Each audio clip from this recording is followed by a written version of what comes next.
que son aquellos estados patológicos en los que la luz sea visible, la energía o la energía ultravioleta, especialmente los ultravioleta A y B, son los factores determinantes. En esta imagen, que ahorita van a ver, están expresados cuáles son los efectos dañinos y los beneficiosos del sol. Porque en verdad, sin sol no hay vida, ¿no? Entonces tenemos que aprender a aprovechar las cosas buenas de la radiación solar y a cuidarnos de la radiación negativos. Entonces, lo negativo, algunas cosas que quiero que tomen muy en cuenta, cómo activan el sistema inmune, sea bajando las defensas y producen mutaciones que a su vez también pueden producir, al producir esas mutaciones a nivel del ADN de los queratinocitos o de los melanocitos, pueden inducir el cáncer de piel. Hay enfermedades, como vamos a ver, que están relacionadas con la radiación ultravioleta. Y algo también importante, el fotoenvejecimiento, que tanta importancia le damos todos a la parte a todos nos gusta vernos bien, pero el sol, el bronceado específicamente, que a veces se hace para verse mejor en ese momento, nos produce más fotoenvejecimiento. El cronoenvejecimiento es el envejecimiento que sufrimos todos por los años. El fotoenvejecimiento es lo que se aumenta por la radiación ultravioleta. Ustedes ven en esta imagen cómo los rayos ultravioleta A penetran hasta la dermis, donde está el sostén de la piel, donde están las fibras de colágeno, donde están las fibras de elastina. Todo el sostén de la piel está en la dermis. Y los rayos ultravioleta penetran hasta ahí. Y las camas solares, la luz de la computadora, de los televisores, tienen rayos ultravioleta A. En cambio, los rayos ultravioleta B llegan solamente hasta la epidermis. Al lado derecho de la imagen ven la longitud de onda, que es cómo se mide la intensidad de los rayos ultravioleta, ¿no? Y aquí también está expresado que los rayos ultravioleta C, que son los más dañinos, que tienen menor longitud de onda, se filtran en la capa de ozono. Pero cuando hay situaciones que se perforan esa capa de ozono, que habrán escuchado alguna vez hablar a propósito del cambio climático, entonces los rayos ultravioleta podrían ingresar a la superficie terrestre y producir más daño.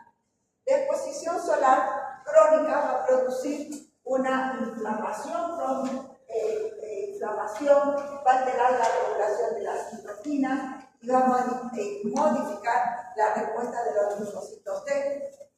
Además, la absorción a nivel celular de los rayos ultravioleta van a inducir cambios, mutaciones y cambios a nivel génico, a nivel de los genes, y también a sustancias como los supresores de tumores, que regulan el ciclo celular y que regulan la reparación del ADN.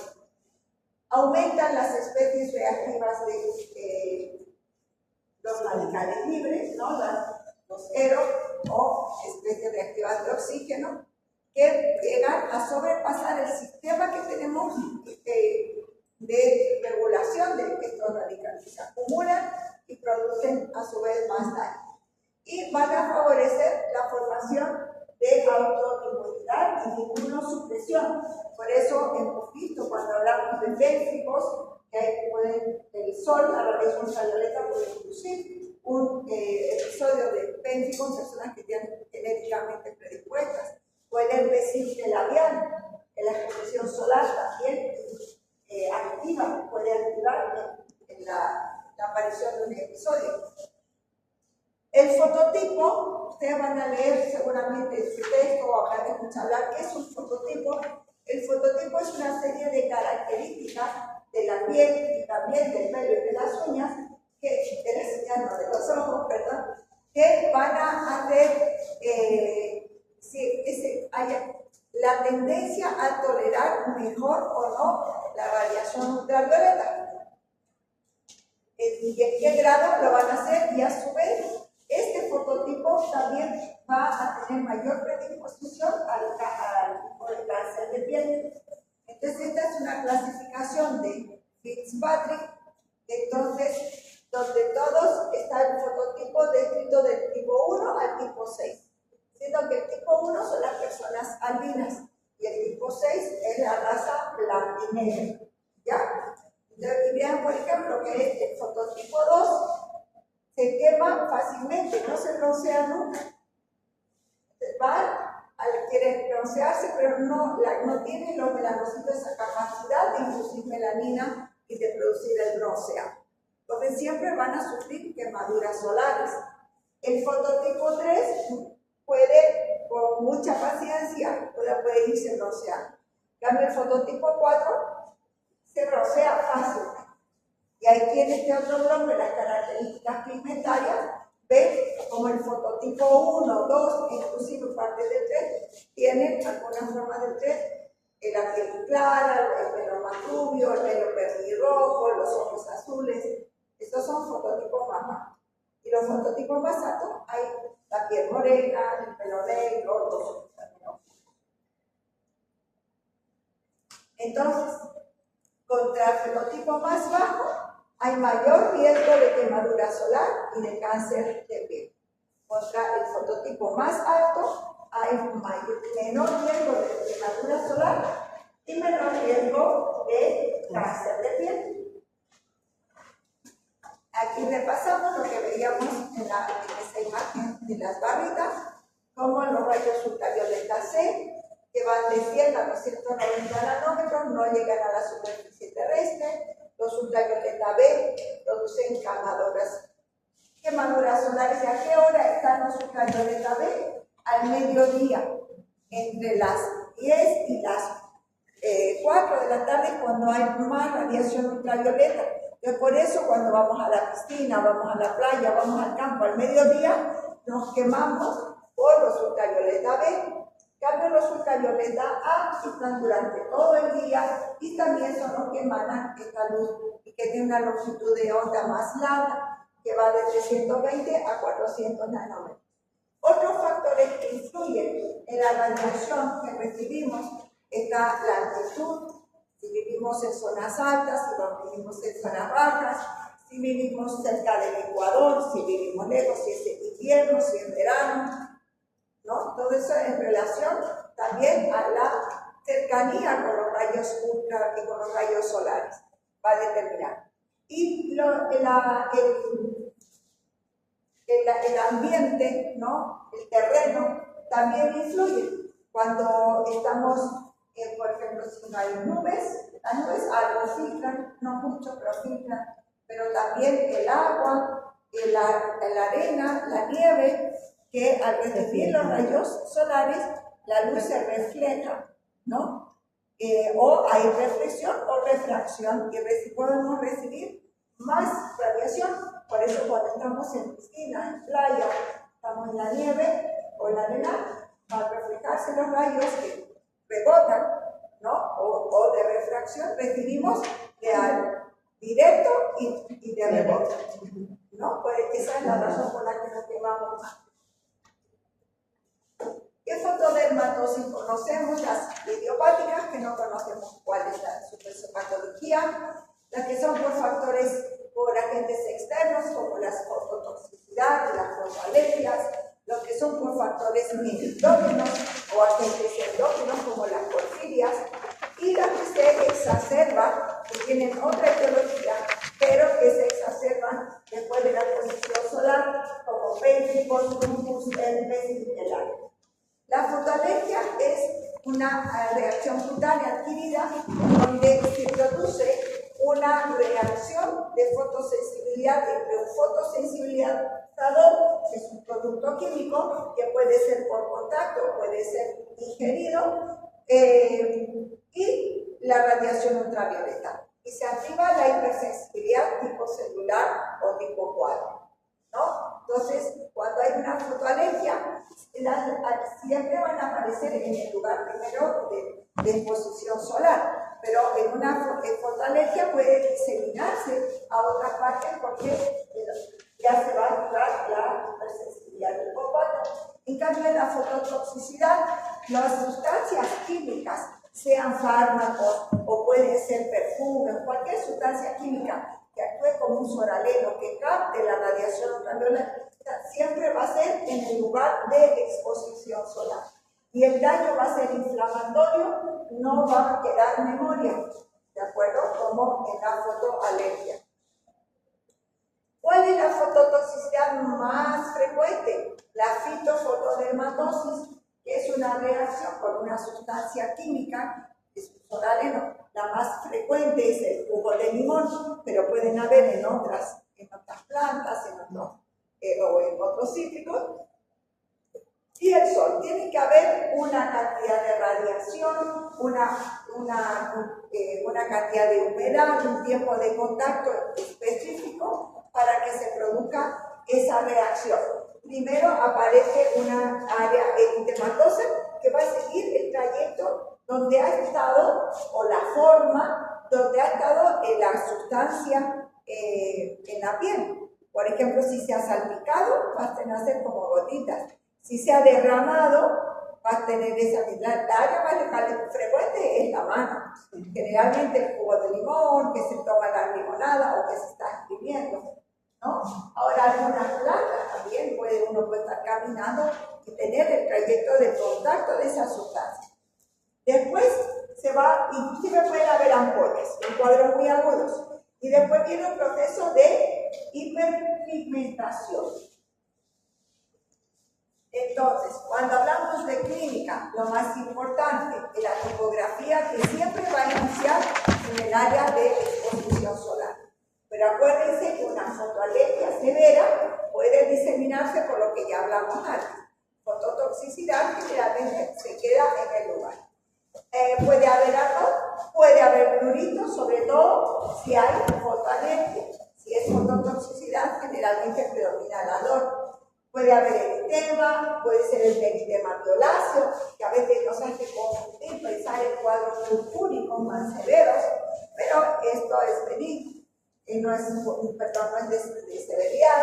Pueden haber vesículas de ampollas, pueden haber escamas cuando son fases más tardías, y finalmente la hiperpigmentación. ¿De acuerdo? En cuanto al tratamiento, lo más importante es evitar el sol. En estos procesos, cuando está agudo, no se puede ni siquiera poner protector solar. Simplemente hay que evitar el sol. ¿De acuerdo? Cuando ya está en la fase de hiperpigmentación, recién se pueden poner protectores solares, ¿no? Y si son cuadros muy severos, les vamos a dar corticoides. Podemos dar corticoides sistémicos, podemos dar corticoides tópicos, depende del cuadro. Otras manifestaciones cutáneas del daño solar, la quemadura solar, que ustedes conocen, que se trata como cualquier quemadura, hay que esperar, hay que dar sintomáticos y esperar a que pase ese proceso, ese daño directo que se ha dado a nivel de los queratinocitos, ¿no? Y la clínica va a depender del grado de quemadura también, puede ser grado 1, grado 2, y grado 3 es difícil, ¿no? Con una quemadura solar. El daño crónico, lo que hablábamos al principio, el fotoenvejecimiento, que se conoce por el nombre médico de dermatoeliosis, ¿no? Que es una piel adelgazada a nivel de las extremidades, es una piel como el papel de cigarrillo, van a ver las leucodermias solares, que son manchitas blancas, melanosis solares, que son las manchas cafecitas. A nivel de la cara van a haber más arrugas, ¿no? Más de las arrugas de impresión. La piel puede haber a nivel del cuello, puede estar engrosada, pueden haber telangiectasias, varias, ¿no? Entonces, depende también del fototipo de la piel. Y la carcinogénesis, que ya hemos hablado, por mutación del ADN celular a nivel de los queratinocitos y de los melanocitos. En el libro se menciona que es sobre todo producida por los rayos ultravioleta D, sobre todo por las quemaduras solares. pero no es exclusivo. Tanto ultravioleta A como ultravioleta B pueden inducir el cáncer de piel. Ahora, de las fotoalergias, ¿quién es el que más induce a la fototoxicidad o fotoalergia? Los rayos ultravioleta A. ¿De acuerdo? ¿Quién más induce más al cáncer de piel? Los rayos ultravioleta B. Ahora, ¿qué es exclusivo? Tampoco. ¿De acuerdo? Ambos pueden influir. Y hablando de cáncer de piel, ¿cuáles son los tumores de piel? ¿Cuáles son los tumores de cáncer de piel? El más frecuente de todos, carcinoma vasocelular, que también se conoce con el nombre de epitelioma vasocelular o basalioma. Es una neoplasia de bajo,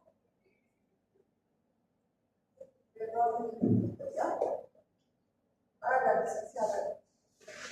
Para 3 quedamos, perdón chicos, un intermedio parcial, para el 3.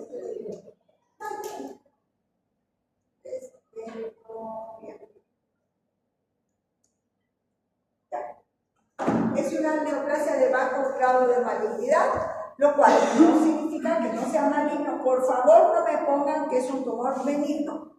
Es un tumor maligno, pero es de bajo grado de malignidad y tiene muy poca incidencia de metástasis y tiene un crecimiento muy lento.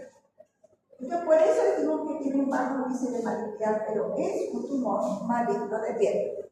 Se origina en las células derivadas del folículo piloso, interfoliculares de la epidermis, más frecuente en la raza blanca, las áreas más frecuentes, la cara, orejas, cuello y la espalda, las áreas donde más está el sol. Yo les voy a mencionar aquí solamente, pero esto está en el libro y el capítulo de fotodermatosis también está muy bien explicado. Entonces, lean lo mejor de ahí. Y esto también no lo voy a leer porque ustedes lo tienen, yo les voy a pasar la clase, lo tienen en el libro de todas maneras. Solo hacer mención aquí que un vaso celular ulcerado generalmente empieza primero como un nodular y luego después se ulcera. Y lo otro que quiero mencionar es que el vaso escamoso es una forma más rara del carcinoma vasocelular y que tiene un componente histopatológico del escamo celular, entonces puede ser más agresivo de las otras formas clínicas que le mencionamos. Los diagnósticos diferenciales son estos, los nevos intradérmicos, que son los lunares, esos gorditos que el color piel que tenemos, las queratosis solares, que son esas lesiones más pigmentadas que a veces le llaman verrugas, ¿no? El melanoma maligno, especialmente en la forma en el carcinoma vasocelular pigmentado, y el vaso escamoso placas de lupus eritematoso. Esos son más raros, más difíciles, más complejos, clínicamente e histológicamente. Tratamiento, la primera opción de tratamiento es quirúrgica. Todas estas otras opciones, crioterapia, radioterapia, láser, inmunomodulador tópico, se da para personas que no por la razón X no conviene entrar a la cirugía convencional, entonces son otras opciones. O personas que tienen esta forma clínica, el síndrome de carcinoma memoria vasocelular, que son personas que genéticamente tienen predisposición a tener, entonces, toda su vida, desde los 20, 25 años, comienzan a tener carcinoma vasocelular. Entonces, para esas excepciones. Pero la primera opción es quirúrgica. Este es un carcinoma vasocelular ulcerado. Es una úlcera, pero tiene los bordes elevados.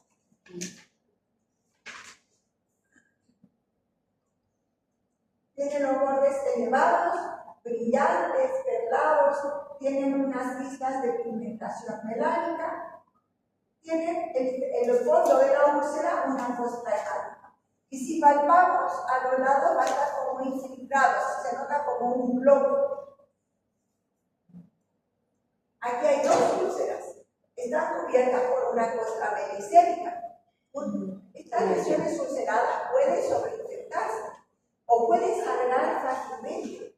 Por eso es que el sangrado ocular de sangre no tiene que llamar la atención y ahí se van a formar costras hemáticas. O puede sobreinfectarse, tenemos un exudado, aquí está sobreinfectado también.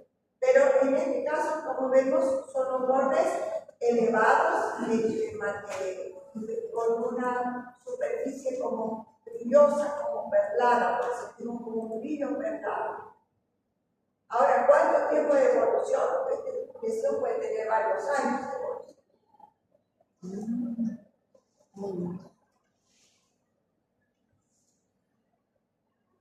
Esta de acá, por ejemplo, está cubierta por una escamocosta, producto de que se seca el sangrado, que se puede infectar un poquitito, pero, y aquí pareciera que viene desde aquí se ve que es fabuloso, aquí hay unas lesiones que son vegetantes de aspecto vascular. Tiene este patrón tan irregular que no coincide con ninguna de las otras enfermedades que hemos estado viendo que tiene un patrón característico. Aquí vemos una placa eritematoescamosa que tiene estas áreas pigmentadas de un pigmento melánico, que es negro porque viene de la melanina. Lo primero que tenemos que sospechar es que sea un melanoma, ¿no? Lo único tranquilizador en esta imagen es este borde que parece fabuloso con la superficie perlada. Esta es una placa extensa, irregular, eritematosa, con una escamocosta, que tiene algunas otras áreas aquí como con un pigmento melánico, algunas son pequeñas denuduraciones. Es muy difícil el diagnóstico clínico aquí. Aquí tenemos que pedir hacer una biopsia, y una biopsia que tome parte de la piel, parte del borde de la piel sana para que el patólogo pueda comparar. Y hacer varios diagnósticos diferenciales. Inclusive si se nos viene, podemos pensar en una placa hasta de psoriasis, podríamos pensar en una tuberculosis cutánea, en un lupus eritematoso crónico discoide. Todos esos diagnósticos tenemos que plantearle al patólogo o a la patóloga para que busque y haga las funciones correspondientes. Este es un carcinoma vasocelular nodular. Es una lesión elevada, es sólida, va a estar infiltrada, tiene telangiectasias, tiene un brillo perlado y tiene unas islas de distinción melánica. ¿Cómo hacemos el diagnóstico del carcinoma vasocelular? Vamos a hacer una biopsia, el estudio histopatológico. Ahora, cuando son lesiones pequeñas o de fácil acceso, por ejemplo aquí en el cuello, se puede hacer una biopsia excisional, sacar todo y mandarlo a estudiar. Pero es una lesión extensa, si está en la cara, lo que conviene es una biopsia incisional. Solo sacar un pedacito para mandar a estudiar y para mandar y hacer ya la cirugía después con el diagnóstico confirmado y con márgenes, ¿no? Siempre hay que tomar márgenes y se vuelve a mandar después para ver que se haya extirpado todo el tumor. El carcinoma espinocelular es el segundo tumor más frecuente de piel. También se conoce como el carcinoma escamocelular o epidermoide. Este es un tumor de la epidermis que puede hacer, según su tipo histopatológico, puede hacer más riesgo de metástasis y sobre todo si hay compromiso de mucosa. Más frecuente sexo masculino, a los 60 años, raza blanca, puede afectar mucosas y submucosas. Ahora, en el caso del espinocelular, no se atribuye solo con radiación ultravioleta, sino que también pueden atribuirse con radiación ionizante, con el virus del papiloma humano, con sustancias químicas crónicas, de infiltración crónica y con inmunosupresión. Puede ser asociada a estas situaciones. Las formas clínicas, ustedes las van a estudiar y leer después, solo hacen mención aquí dos cosas. Uno, que la neoplasia intraepidérmica queratinocítica, que es un tumor espinocelular, se presentan a partir de las queratosis actínicas, que se da sobre todo en pacientes con daño solar crónico con piel blanca, o sea, con tipo 2. Y estas otras dos, que son más frecuentes relacionados con los papilomas, serotipos 16, 11, 6, 18 y 54. Y que cuando un espinocelular localizado en mucosa tiene mayor riesgo de iterarles, que tiene mayor riesgo de metástasis, ser más agresivo. Aquí están los diagnósticos diferenciales. De nuevo, hacerles recuerdo de la importancia de plantearse diagnósticos diferenciales e ir descartando con sus criterios clínicos y si hay dudas, mandar con sus dudas al patólogo, basadas en sus criterios. Tratamiento, idealmente la extirpación quirúrgica, pero hay algunas formas que es una buena alternativa, es la bioterapia. Por ejemplo, aquí, este es un espinocelular a partir de queratosis actínica. Estas son las queratosis actínicas. Aquí vemos cómo hay mucho daño solar en esta piel, ¿no? Ya esta lesión, este nódulo ya más firme, más grande, implica un carcinoma extinto. Esta es una forma vegetal de verrucosa que puede parecer una verruga, ¿verdad? Siempre ante la duda, mandar examinar para confirmar el diagnóstico. Es una forma verrucosa. Miren, una úlcera en la piel podría parecer una úlcera venosa, porque va a ser crónico, pero no hay dermatitis ocre, y además en este borde, si ustedes se fijan, está avanzando y tiene estas lesiones elevadas, papulosas. Hay mucho fotoenvejecimiento, mucho fotodaño. La piel está adelgazada, está con melanosis.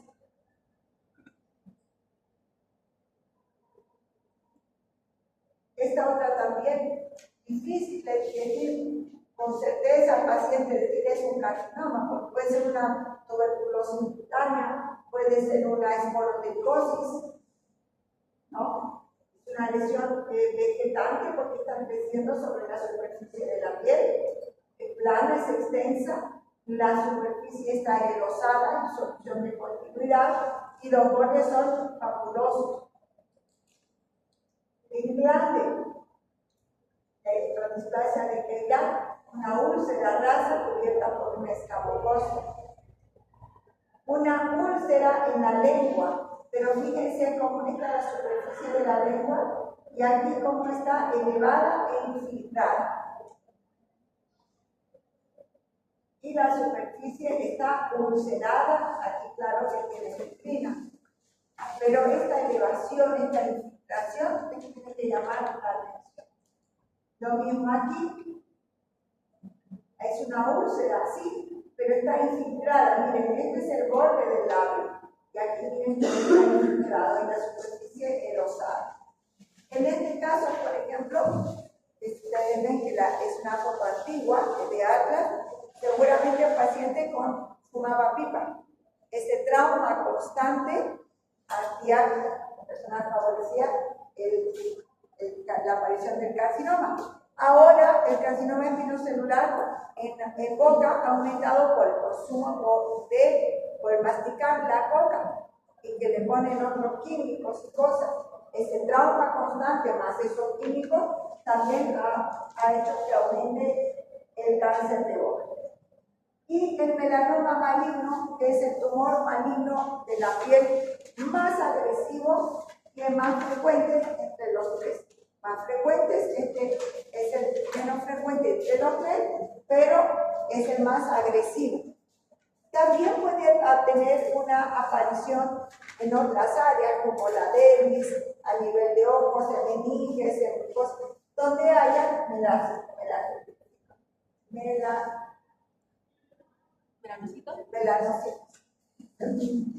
¿Ya?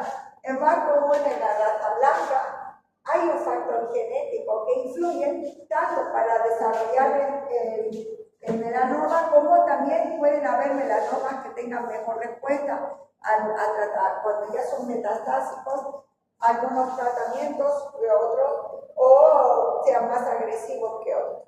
Pero sigue siendo la radiación ultravioleta el factor más importante en su desarrollo. Aquí les pongo las formas clínicas, hacer mención especial de que la forma cral es más frecuente, o sea, no piensen que porque nosotros, la mayoría de la población tiene la piel un fototipo 4, ¿no? O 5, estamos exentos de cáncer de piel. No es así, también tenemos cáncer de piel. Ahora, el melanoma, que puede presentarse en cualquier área, y puede aparecer a partir de un lunar previo o en una área sin ninguna lesión previa, pero en la piel morena la más frecuente es el acral, o sea que está en los dedos de los pies, dedos de la mano, o palmas o plantas. Y el melanoma melanótico es una forma muy rara, pero que no tiene color negro. Hay proliferación de melanocitos, pero no tiene casi melanina. Pero por suerte que es más rara, porque es más difícil de diagnosticar. La biopsia del melanoma debe hacerlo personal que esté capacitado, porque no podemos extirpar un melanoma o hacer una biopsia sin hacerle seguimiento, porque tiene un comportamiento agresivo. Entonces, una vez que se diagnostica el melanoma, se tiene inmediatamente que intervenir, operar. A veces hay que detectar también la presencia de ganglios sentinela. ¿De acuerdo? El pronóstico va a depender del índice de presión, el índice de CLAP, que lo dice el grosor del melanoma y cómo se ha penetrado, sobrepasado la membrana basal y hasta qué nivel de la membrana basal, para ver su tendencia a hacer metástasis, ¿no? Ya recordemos que los plexos vasculares y linfáticos están a nivel de las papilas dérmicas. Entonces, y los melanocitos están en la capa basal. Por eso la importancia de que ustedes conozcan el melanoma, detecten, porque pueden salvar vidas. Asimismo, si no toman la actitud adecuada, también pueden darle un problema al paciente si no lo detectan, o por ejemplo, es un lunar negrito, muchos puede ser que hagan empiecen a trabajar con láser, con cauterización, necesiten trabajar. No pueden cauterizar, no pueden hacer láser en lesiones pigmentadas que puedan tener riesgo de ser melanomas. ¿De acuerdo? Siempre el melanoma es con tratamiento quirúrgico. ¿De acuerdo? Ahora, el melanoma metastásico tiene otros tratamientos, pero ya cuando metastásico. El melanoma, el tratamiento de elección es también quirúrgico. En este paciente hay un tumor con metástasis locales cerca, y quiero que se fijen aquí más cerquita, porque esta es la imagen que daría un melanoma amenanótico, parece como un granuloma biogénico, una lesión de así como de un aspecto vascular. Este es un nódulo eritematoso con punto melánico. Yo pensaría más bien en un carcinoma vasocelular. Me confiaría, pensaría en un vasocelular, no se preocupe. Y resulta que es un melanoma maligno. Cuadro que requiere una cirugía con ampliar márgenes, monitorización por oncología también.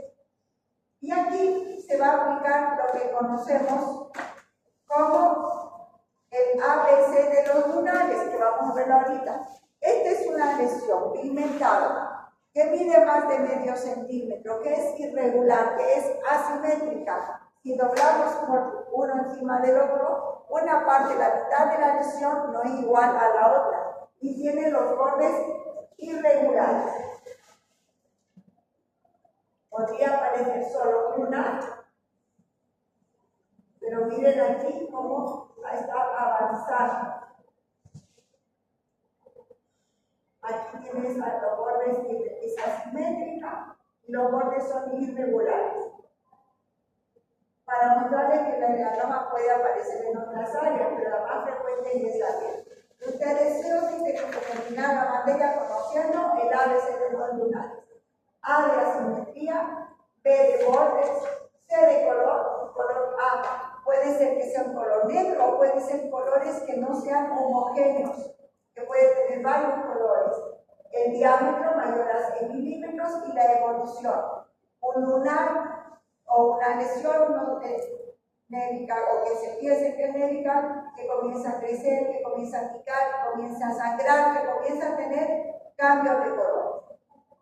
Ahora, los melanomas malignos pueden aparecer a partir de nevos melanocíticos. Sí, un nevo melanocítico, que son los lunares negritos, planos, ¿pueden malignizar? La respuesta es sí, puede suceder. Un nevo melanocítico congénito, que son los que pues, nacemos, o los pacientes pueden tener, ¿puede malignizar? Sí, puede suceder. Tiene manchas, pero también puede aparecer sobre la piel sana.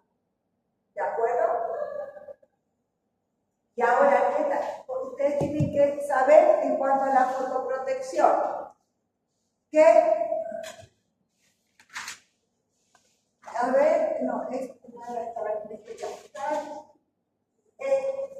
Que tienen que evitar la exposición entre las 11 y las 4 de la tarde. Eso puede variar.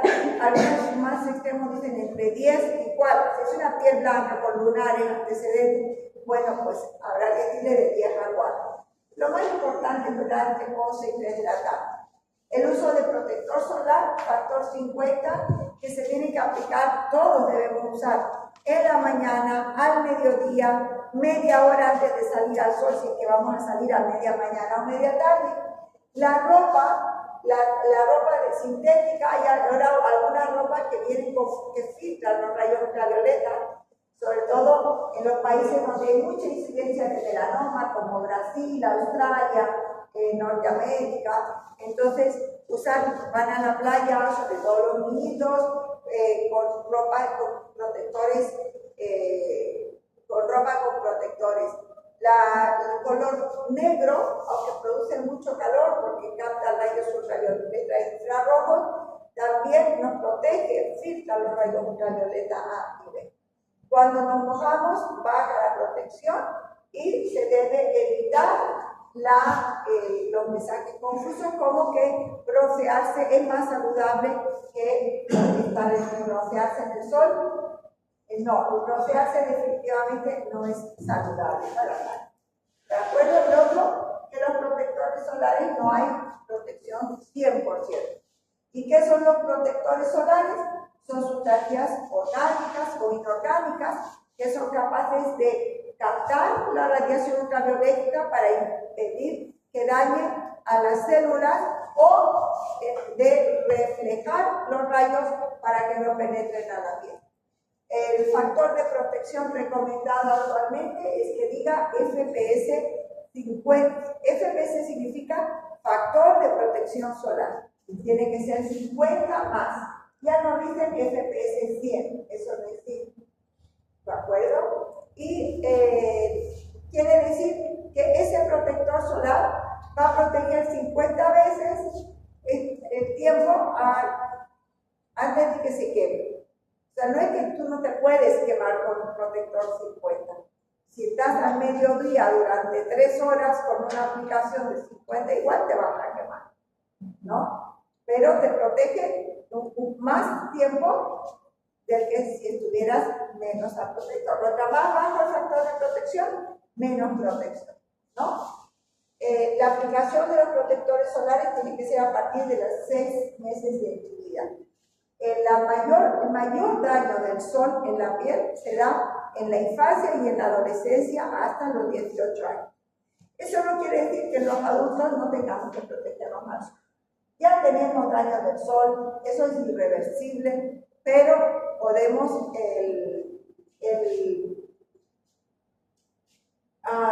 retrasar o mejorar algunas cosas, situaciones usando protector solar, pero lo más importante es la orientación y la educación en la infancia y en la adolescencia. ¿De acuerdo?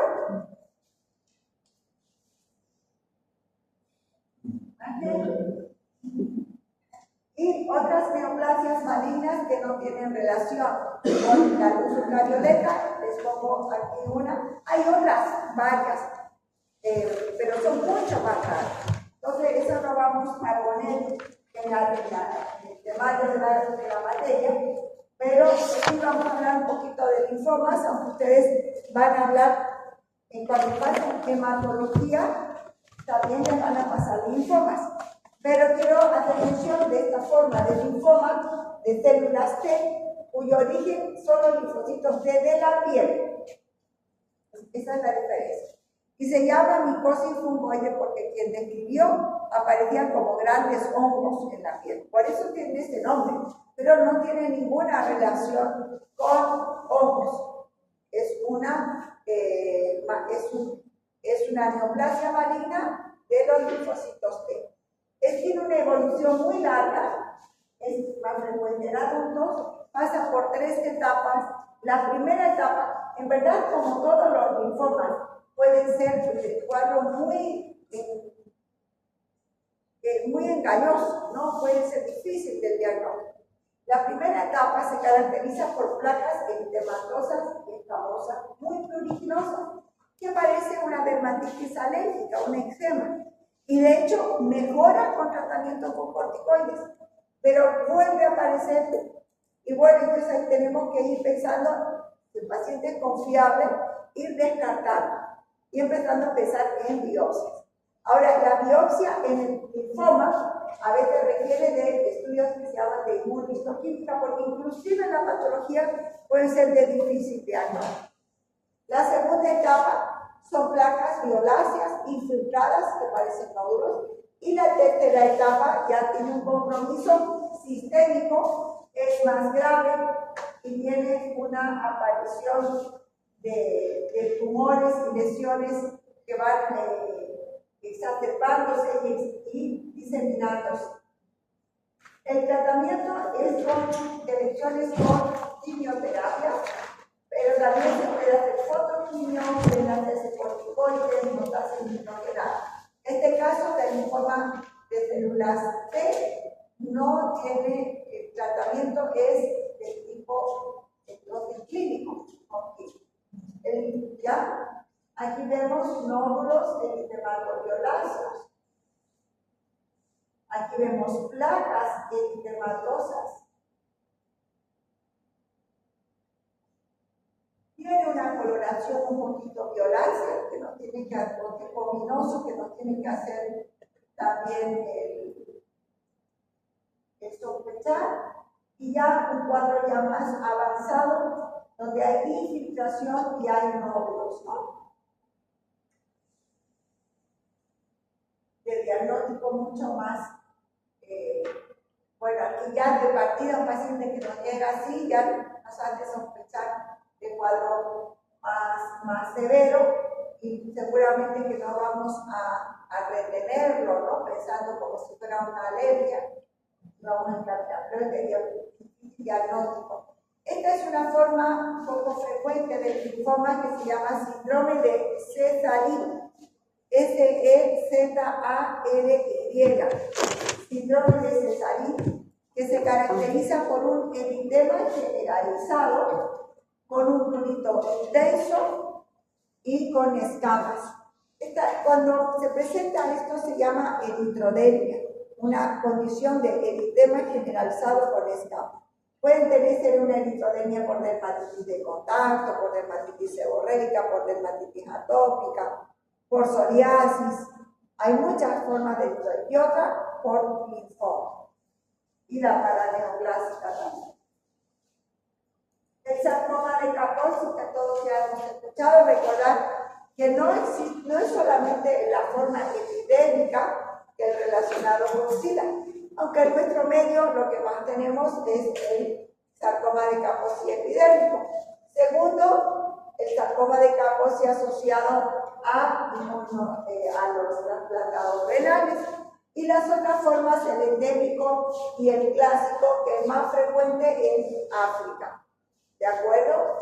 Las características clínicas aparecen primero manchas, eritematoviolaceas, luego se van haciendo papulosas, y pueden hacerse nódulos, pueden aparecer en mucosas o pueden aparecer en cualquier parte de la piel.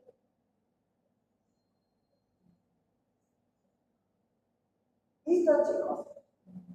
¿Alguna pregunta?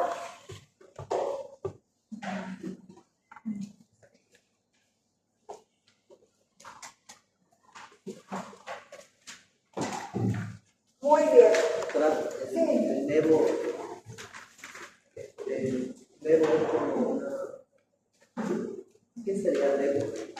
Nevo es lunar. Y hay muchos. Puede ser algo maligno.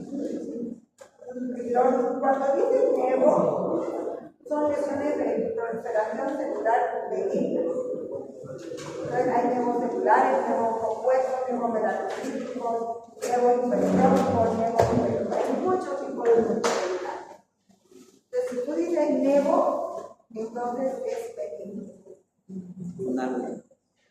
Ahora, ¿es una puede magnetizar? Sí. Algunos tienen más tendencia que otros, como los nevos melanocíticos congénitos tienen más tendencia que los otros.